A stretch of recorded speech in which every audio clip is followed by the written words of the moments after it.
stage name. I have a stage name because when my name is read off a piece of paper, it's incredibly difficult to pronounce.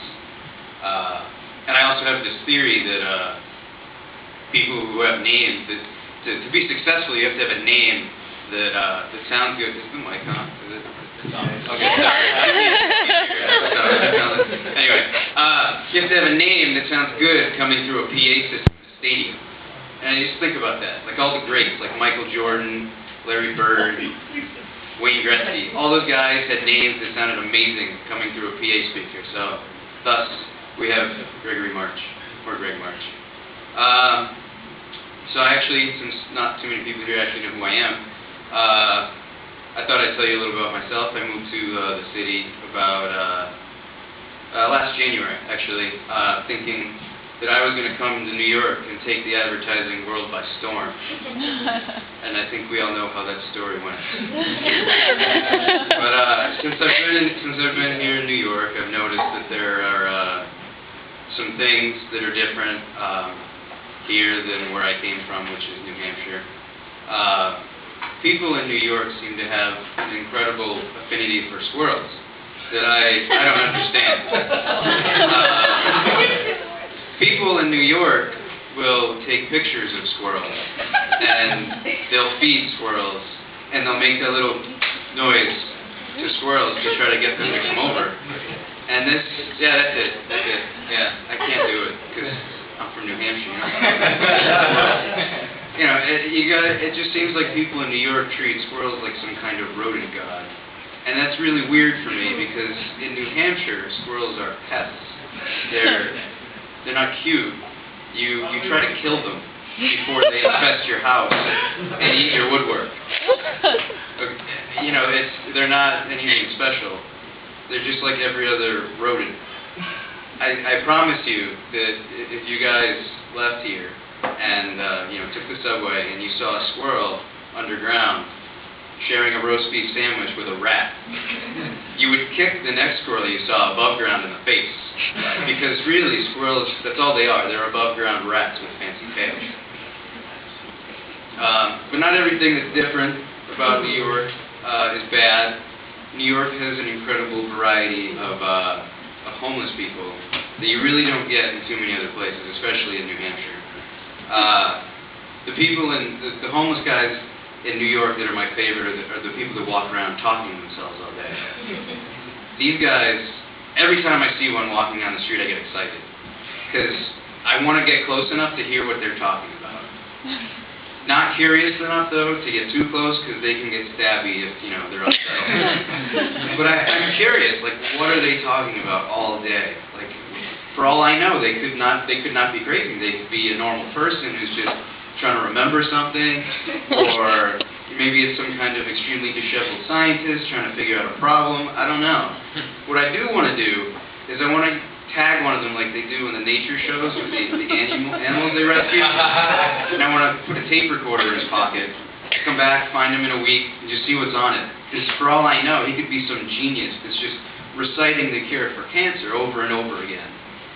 And, you know, I'd hit a gold mine. I mean, sure, I might be exploiting him, but he's crazy, you know. I want to find my Goodwill Hunting of homeless people, just the real Rain Man kind of guy, just a little smelly. Another thing about New York that I like that you don't get a whole lot of in New Hampshire is New York City has a lot of dancey bars. And I'm going to assume that no one here knows what a dancey bar is because I made up that term. But a dancey bar is a bar where there's a dance floor and there's dance music, but it's not a club because they don't charge you an incredible amount of money to get in the door, and they're not pretentious. Any day of the week you can go dressed like I am. And I used to go to a lot of these dancey bars with a friend of mine, and I know perhaps looking at me you might say, hey, he'd probably be really weird on a dance floor, and I kind of am, but I'm not too bad. You know, I had a black friend once, so I at least have rhythm. But you know, that wasn't a problem. I was always fine on the dance, for the most part, as long as I was with other people. And the problem wasn't that my friend that I would always go with is the tall, dark, handsome type with a smooth Caribbean accent. I got over it a long time ago. He was far more attractive than I was. And it really wasn't a problem that that he would spend most of the night dancing with these incredibly gorgeous women. You know, like I said, I know my place. I didn't get jealous. The problem was that much like he and I would go to these bars, these gorgeous women would come with a less attractive friend. And this less attractive friend would still refuse to dance with me. And I'm not saying that a woman that I just met, whose only reason for talking to me is that her friend might want to bang my friend later in the evening, she doesn't have to, you know, dance all up on me like we're together. But a couple steps in my general direction probably would not kill her. You know, I get frustrated. I get tired of being the guy alone on the dance floor dancing by himself who's so awkward that he's either too drunk or not drunk enough. You know, I don't really have the problem as much anymore though, which is a good thing. My tall, dark, and handsome friend with the smooth Caribbean accent got deported. So I don't really go to dancing bars too much anymore.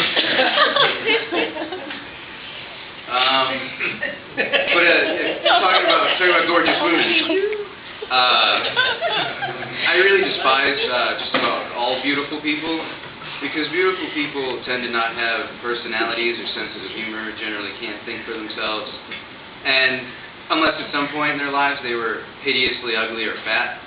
And this is because beautiful people just kind of showed up someplace and people gave them what they wanted. They never had to develop any sort of redeeming characteristics that people would be able to like because they were ugly. But, you know, I might sound jealous. I'm not. I'm glad that I developed a personality because looks fade. Unless, of course, you can afford plastic surgery, in which case you can't stand close to a furnace.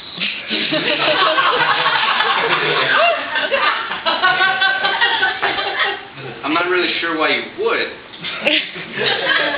unless you were a heater repairman, in which case you'd be the sexiest heater repairman ever. Let's go one more quick one for you guys. I had a gay roommate. He just moved out. And having a gay roommate is like one of the coolest things ever. It's like living with getting the best non-sexual parts of a man and a woman all in one.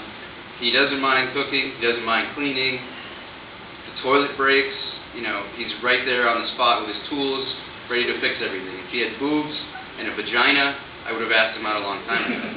But it can get awkward when he starts talking to me about the other men that he dates. And it's not so much that a guy talking to me about dating other guys, you know, bothers me at all. I don't care.